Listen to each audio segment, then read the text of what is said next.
What button has been pressed here? Where is it I'm feeling hurt? What's hurting about it? Why does it feel sensitive in the first place? Where did it originate? Is it from this person? Is it a new thing? Or is it that actually they've used this particular phrase, and now that I think about it, that was the phrase that was used in my childhood. Oh, but it was used in a different context. Maybe that's the little girl in me that's being triggered.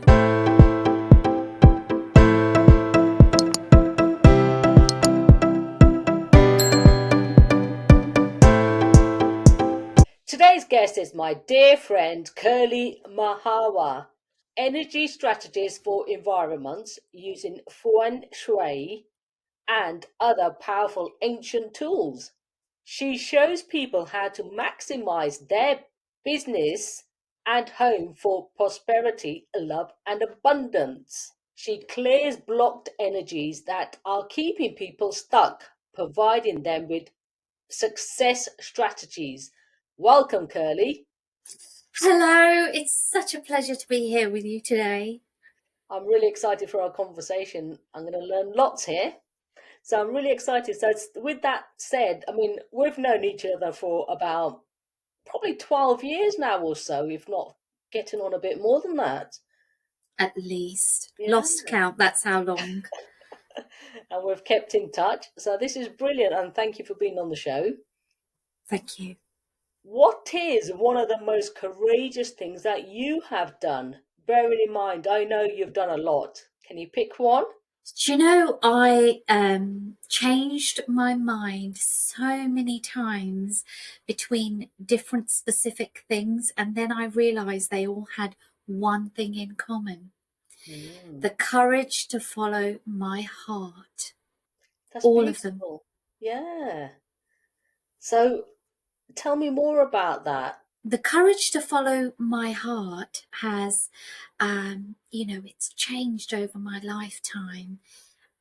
From when I was a very young girl, and I remember my daddy, I came from quite a traditional background, said to me, sat me down, said it was time to choose my GCSE options, so the subjects that you take your final exams in high school for. And he said to me, so what are you going to do, sweetheart? And I said to him, I'm going to do this, and drama. And he went, obviously in a man's voice. And he said, you will not do that Jezebel subject.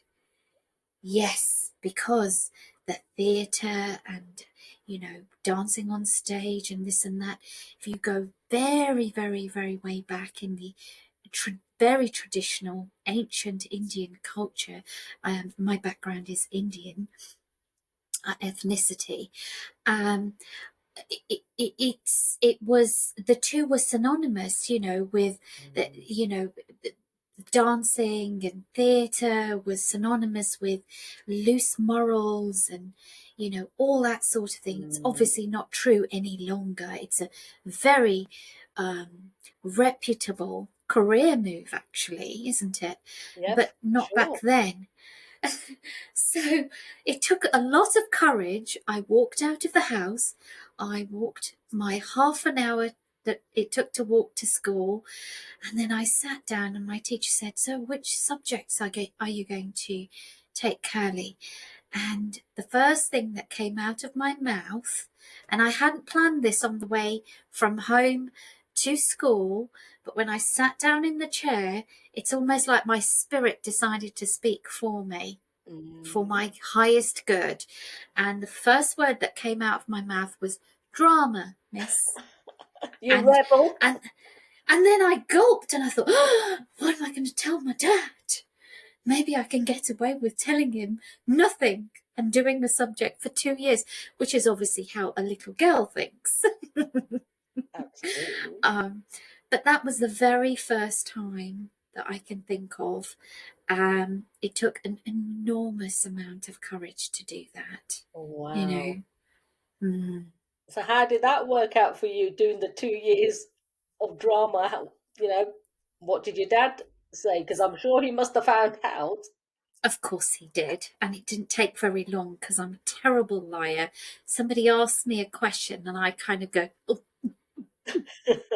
that's." I'm gulping for just for those of you that are just listening. I'm gulping and making funny faces because I happen to have this switch inside me that if I try to lie, it just doesn't work. Doesn't happen. So anyway, yes, he found out. There was nothing he could do about it. Mhm, And, somehow over the 2 years, he realised I was still the same girl. I didn't mhm, do anything stupid. Came out with a very good grade. What he did notice, though, was my morals didn't suddenly become loose, but mhm, I did become somebody who was willing to engage with the world. Because up until then, I had no voice. mm, I was afraid to speak. A teacher would directly ask me something, even when it wasn't in front of the other students, and I could not find my voice. I could speak, but I couldn't find my voice, and so doing the drama allowed me to build some self-confidence, some self-esteem. It taught me how to relate with other people. These are basic life skills, yeah. essential life skills, I would Mhm, say, mm. So even though I didn't realize that's why I was doing it, clearly that's why I was doing it. So tell me, how did it feel to finally find your voice? Well, finding my voice has been a 30-year journey so far. Mm, I'm not counting my, absolute childhood years there. It's for anybody who's an accountant and is doing the maths right now. Um, I am still finding my voice to some extent, mm, I would say. More recently, one of the most courageous things that I'm doing at the moment, um, from time to time, mhm, is I am setting clearer boundaries with mm, those that I love. mhm, And I'm learning how to do that in a very loving, kind, and mm. generous way, which is a whole new level of finding your voice, is it not? Absolutely. And especially with our loved ones, boundaries could seem impossible. Is setting boundaries because we love them. The difference is Yes. we're not keeping them out. That's a wall. There's a difference between boundaries and walls. Mm. And keeping the boundaries, I think they're very important to keep ourselves safe as well. Yes, I think you make a very, very good point there, Anita, Mm, and thank you for making it. I would say, for me, the act of creating boundaries, it's worth defining what those boundaries are for me. mhm, It's basically letting people I know and love and want to continue knowing and loving mhm, more, that if you can honor and respect this need or style or whatever it is for me, mhm, then that will allow me to give more of myself to you in a better way, in a better mm. form, because my own needs and foundations are more solid Yeah. because they're respected, you know. And, when you say it like that, people might be thinking, oh my God, yes, I'm going to run out there and have conversations with this person and that person and that person. But hold your horses. I found that best time to set a boundary is either up front Mhm, or when something occurs that challenges your boundary, that makes you aware that it even exists.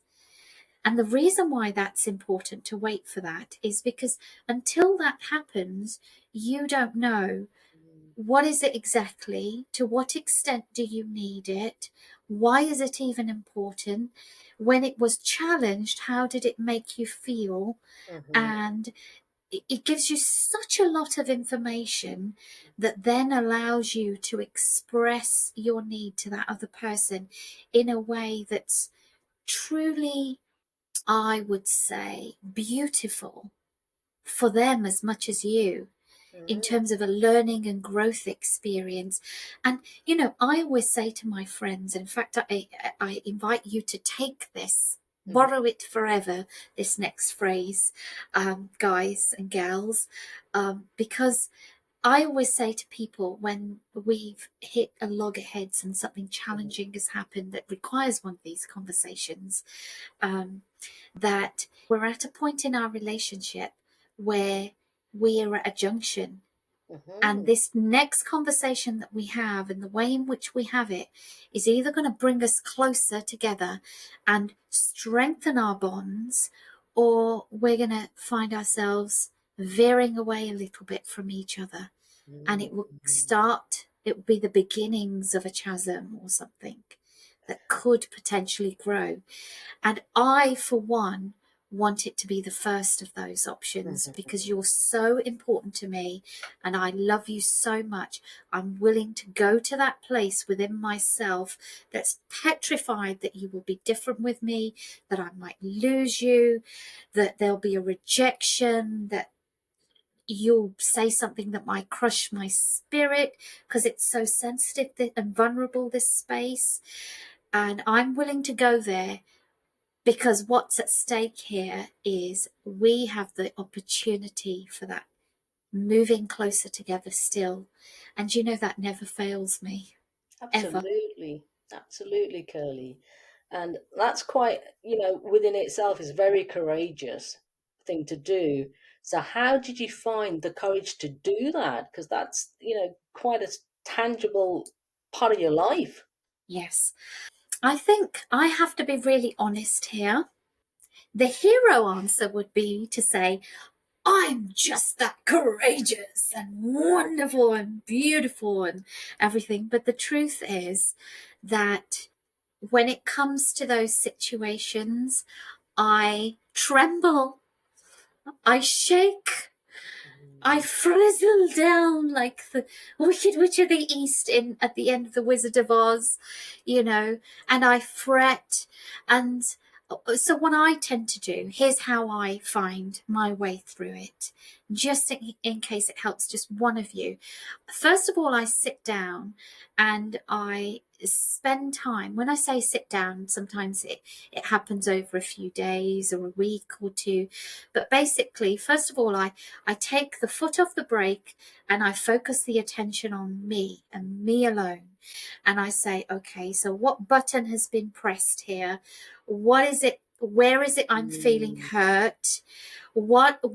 What's hurting about it? Why does it feel sensitive in the first place? Where did it originate? Is it from this person? Is it a new thing? Or mhm, is it that actually they've used this particular phrase, and now that I think about it, that was the phrase that was used in my childhood? Oh, mhm, but it was used in a different context. And so maybe that's the little girl in me that's being triggered, mhm, right? So I spend time exploring. And I have to be really honest with you guys. I am an absolute master at working with other people. And I'm not blowing my own trumpet when I say this. I am damn good. But when it comes to myself, oh my God, I'm the absolute opposite. mhm, I can sit there for ages with having written down, I feel really bad. mhm, And I'm thinking to myself, okay, how do I feel bad? And I just can't do it. I just can't figure out how do I feel bad. So do you know what I did? I went to the internet. I went to the internet to our lovely friend Google, mhm, not an advert for Google, of course.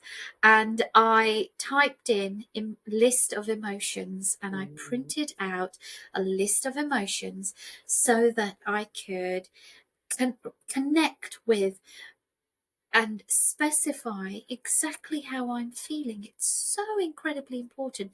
But you know, I find so many people these days, Anita, um, and all of you listening, so many of us, we don't actually spend the time and give ourselves a space to really identify and get in touch with that real emotion that's going on.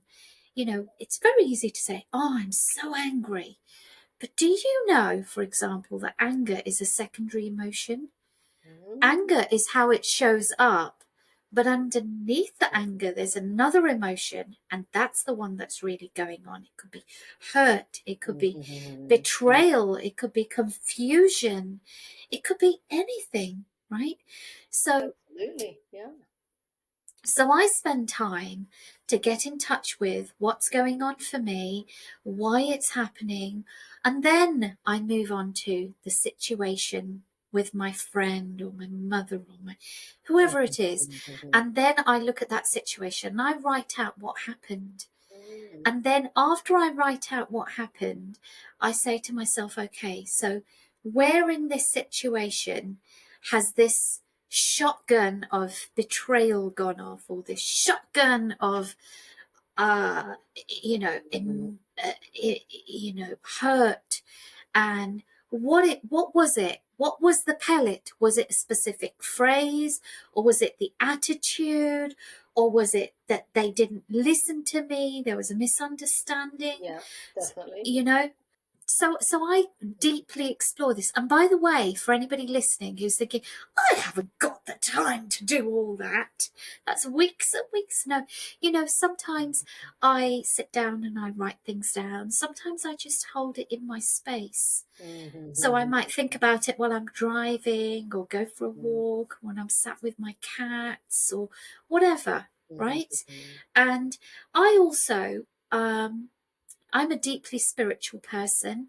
Yes. I'm a deeply practical person. Mhm, I've got a corporate background as well. So I like science and woo woo. I mhm, like it all. I mhm. want my cake and to eat it. I like the whole Absolutely. lot, right? So I like to explore all of this very deeply, and only then do I go back to the person and I say that thing that I told you about, this is a special point in our relationship, and it deserves to be honored with a really special conversation. And then I go about saying what I have to say. Mhm, And I make sure that I allow that person to see my mhm. vulnerability. It's taken me a lot of courage to do that. Hell of a lot of courage. Absolutely. Absolutely, Curly, and I admire you for that. And you have to sit with your own emotions, find out what's going on. You've got to go Mm, inside. And that's the thing. So many people are so ready to blame outside. It's not what's going on mm, outside. mm. Find out what's going You on know, with yourself first. I 100% agree. You know, for anybody listening, um, I would say to you before, it might take a lot of courage to go and have those Mhm, conversations, mhm, but actually, the springboard that's going to give you mhm, what you need for that courage, to have that fortitude and courage in the mhm. first place, is something that requires even more courage, which is to go inside and face yourself, face your Absolutely. vulnerabilities, Yeah. with compassion, face your demons with Mhm, understanding, whatever it may be. I spent many years avoiding going in there. mhm, mhm. So yeah, Many, many years. definitely, and that nicely leads on to my next question. Is that how your self-development started? Well, this is where we met, isn't it? For Mhm. anybody listening, Yes. Anita, your lovely host, and I met at a self development seminar. And actually, no. I ended up going to self development because a member of my family very kindly could see I was in absolute turmoil and gave me the gift of going to a very famous seminar that still runs, has been running for, I think, at least 20 years Mhm. globally. And it literally was like, I'm flailing. For anybody listening to the podcast audio version, Mhm. YouTubers obviously can see it, but I'm kind of looking around frantically, flailing, looking for the right words because there aren't words. big enough, Yeah. bright enough to explain the light that went on inside of me 25 years ago when I my first went to my first personal development, self-development seminar. I've never stopped looking inside. But you know, there's layers of Mm. looking inside, levels. Absolutely. Yeah. Uh, you know, and each time you think you've got it, trust me, there's a whole new level you could go to, and that in turn requires a whole new level of courage. Absolutely. Couldn't agree more. It's an ongoing journey. We're evolving Mm, every single day, every single minute. We're not the person we were when we started this conversation. absolutely. So I know you're into your feng shui, and that gave you tangible results that not only healed your body, also started you achieving goals. Tell me more about that. Thank you for asking. It's a very special story, and so when I was a little girl, I went through quite a few traumas. Mhm, There's some of them quite extreme, and I was very ill alongside. And so you can imagine, mhm, children are very honest in their feedback and mhm, behaviours towards you. And so, because I had quite hideous face, as in I had scars and open wounds and all over my body, and I was sort of in and out of school. I was bullied. I was rejected. I was mhm, treated differently. So I became a bookworm. And mhm, you know, as I was growing up, I my amazing, wonderful, adorable parents mhm. tried the allopathic, you know, the orthodox medicines, Yes. and they went on that journey. Then it wasn't really helping. They decided to start to look at the alternative therapies, and Mm, we went on that journey alongside. So we haven't dropped the others, we've added these in. And then when those weren't helping, they decided to do what I called, because I didn't understand it, you see, mhm. um, Yeah. go to the witch. They went to what I call the witch doctors and the wizards, Why right? not? Why not? Exactly. And we obviously these days know it to be the spiritual Mhm, work, right? And this is a growing industry, which, top tip, by the way, you guys listening and watching, the spiritual side of well-being as an industry is going to grow. It is going mhm, to grow so big mhm, and mhm, so vast. It's incredible. So if you're looking to start a business or train in a new skill, that's the way to go. So going back to my story, anyway, one day I was in this bookshop, old bookshop. I don't even know if you even know this story, Anita. I don't think I do. Tell Ah, me. excellent, excellent. Yes. So anyway, old book. Visualize this, all Mhm, of you. Old book. Everywhere you look, floor to ceiling, every nook cranny, there's books, and it's that lovely, pungent old book smell as well mm, in the room. And I'm walking around. They know me, and for some reason, I ended up on my hands and knees, and I was looking at the bottom, like which is the floor shelf, and I could see a book hiding behind the row of books. mm, Now, for anybody who knows me, they know that I am not a fan of critters or cobwebs or dust or mhm. anything like that. So this I'm a celebrity thing of putting your hand in and Oh, pulling something out is not something I'm ever going to volunteer for. But for no. some reason, my intuition was lit on fire and it said, "You've got to get that book." So Wow. I tried sticking my foot in with my shoe on. Your It didn't do it. curiosity got the better of Yes. you. And then eventually my hand went in and out came this book on feng shui, Mm, right? Really old book. Anyway, so I was 13, 14 years old at this time. And so you can imagine I had a child's mind. So, with a child's mind and a child's sense of understanding, I applied some of those principles in Mm. my bedroom, which was a shared bedroom, by the way. Right, so I was really limited. I slept through the first night of my life. Wow. Never done it before. Never had an uninterrupted night before. Didn't know what it was like. I totally knew what it would be like to entertain myself for hours at night Mhm, while the rest of the house slept. My poor mhm. parents were beside themselves because Curly was Bless. asleep. You know, they did ringing the doctors. Well, what's wrong? You know, Mm, she look, what does she look, she looks asleep. Okay, well, what does she sound like, she sounds like she's asleep. Well, why are you calling us? Because, you know, etc. And anyway, I woke up and I remember, you know, that was years and years and years ago, mm, and to this day, and I obviously have a much better grasp of language, mhm. but I still cannot find the words to describe it. But I felt brand new. That's what I said to my parents at that Wow. time.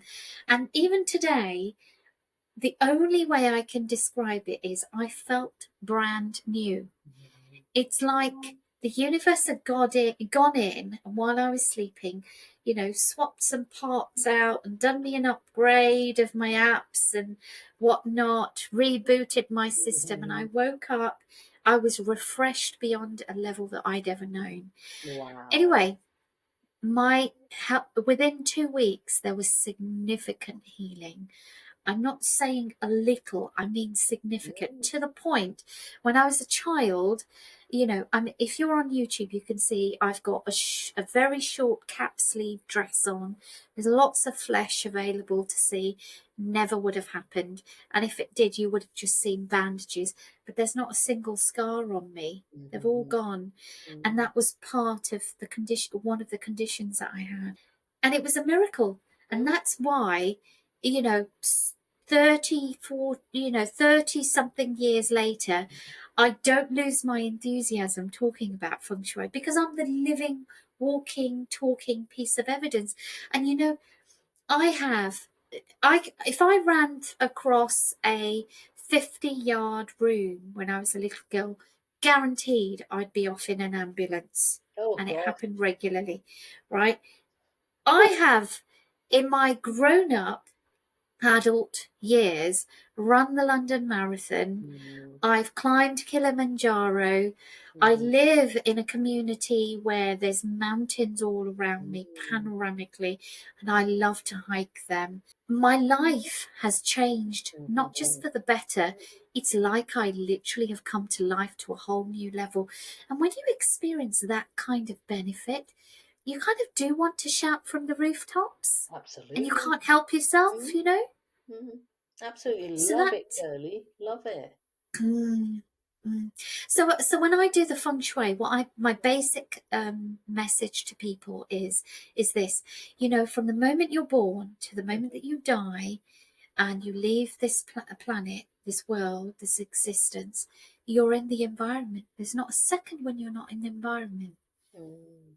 And that environment is Yeah. always working with you. So, isn't it time you started to work with the environment so it's working for you rather than against you? It's that Absolutely. powerful. And what are the principles of Feng Shui? So, feng shui Mm, principles are, it's like any other skill or mhm, subject. You can simplify it right down to one or two things, and that's entirely simplified, or you can go to such complicated depth.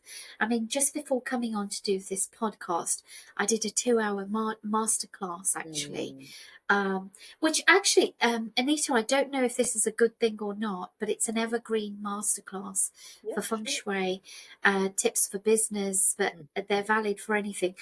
Maybe if I send you the link, you could add that on Yeah, sure. to Absolutely. And that the would be a links great, below. yeah, for the listeners. Brilliant. Absolutely.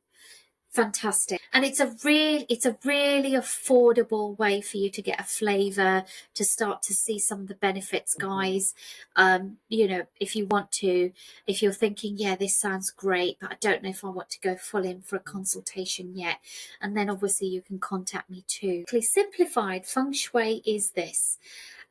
It works on the principle that if the environment is so powerful, and science has proved this, by the way, Mhm. that it can literally switch genes off and on, biology off and Mhm. on in your body, to the extent that you get two identical twins and they both have certain conditions genetically, but one is perfectly well and the other suffers deeply. Why? Science has found there's only one difference, it's the environment. The environment that you are in, okay, literally switches on certain things within you, and it means that that's why you can get things like sick building syndrome, offices where Mhm. the turnover is huge, people are off sick all the time, performance is low, they're all arguing. And then someone like me will come in and say, right, let's change this, this, and Yeah. this, etc. And then suddenly they're saying, I don't know what's happened here. Nobody's been off sick for a whole month, and Excellent. there's nobody, no, we haven't had anybody hand in their notice. It's crazy. And the thing is, when you change things in your home, it can change things in your life almost immediately. So, for example, I have a client who is a very successful coach, executive coach, and I went to visit her at her home, and this was just as a friend over the years. We've got to know each other. She's been using my consultation services. Mhm. And anyway, I went to a house and I sat down. I was doing the consultation. I Mhm. said to her, right, I've never mentioned this before because you haven't been ready and we've been doing a lot of other work and you've got all these results, but you're ready to go on to the whole new level. Your Yeah. business is going to explode after we do this next thing, and you're ready for that. And she Mhm. looked at me thinking, what else is there to do in my house? We're like 6 years on now. Every Mhm. year we do a consultation to Mhm. update, look at the next level, etc. Anyway, I said to her, right, let just follow me. And I went to the front door and I opened it. And she's ever so confused, thinking, why are you leaving? And anyway, I took her outside and I said, right, your front garden. So it was a very steep slope from Mhm. the road down into her front door. And there's this one of these, I don't know what they're called, these big plants that kind of comes up from the center point and then it sort of Oh yes. leaves, Flourishes out. Mhm. flourishes out. Mhm. Thank you very much. Mhm. But it's huge. It's like the size of a room, sort of thing. Mhm. And it was filling a whole front garden, overwhelming everything. And I said to her, I want you to get rid of that Mhm. completely. It needs to be out and gone. I want you to put things in there that low level, widen out your path. Basically, people can't get into you. They're Uh-huh. not finding their way into you. I bet you there's a lot of clients out there. They've seen your stuff, but for some Mhm. reason something comes up and then they don't ring you or Mhm. whatever, and they don't actually ever find their way to you. And I said, when you do this, your space, which is a reflection of what's going on in your business and inside of you, and therefore your capacity, we're about to expand your space and the entry to your building. And she did some of it, not all of it. She didn't even remove the big plant yet. She just did a few things immediately after that. She's a real action taker, this one. Within the Mhm. first hour of me leaving, and I had a voice message on WhatsApp from her an hour later saying, oh my God, I've received 8 bookings in the Wow. last 30 minutes after doing that. So And everyone that listening, get in touch with Curly. So basically, what we're saying here is Feng Shui says that your space has the power to change your world. And in Mhm. fact, if I come to your home, just Mhm. like a reflexologist can take your foot and map out every organ of your body on your foot and then change your whole body from your foot alone, I Mhm. can do that with your house, with your business, with your family, Mhm. with fertility, with relationships, and with wealth and income. Wow. It's absolutely Very powerful. fantastic. Like, what a beautiful gift to give to someone. I would honestly say you're Mm, absolutely right. But honestly, I'm the one that's being blessed with a gift because mhm, there is nothing after you've poured out your heart and soul into some work that you love and enjoy. There's nothing like that person picking up the phone, ringing you and saying thank you, and then floods of tears or in total mhm, joy. Thank you. My marriage is not going to break up after all. In fact, we've gone to a whole new level of love. You know, I remember a couple who rang me. She rang me and she said, you know, I think we're headed for divorce and I just don't know what mhm, to do. This for mhm, me is I don't know. I don't even think this is going to work, but it's a last ditch effort. That was a year and a half, 2 years ago. They've got a, wow. they've got a, they've got a 6-month-old now and they're Oh, wow, how blissfully beautiful. happy. It's amazing how powerful it is. But the blessing is really for me. Yes, it's a gift Mm, for you. The blessing is for me to know that mm, I am doing something so purposeful that's really making a difference in people's lives. mm. That's absolutely beautiful, and you've given us so many tips and tools today, and that's absolutely fantastic. I would like to ask you, what resources do you recommend, tips, daily steps to anyone that wants to start having the courage to follow their heart?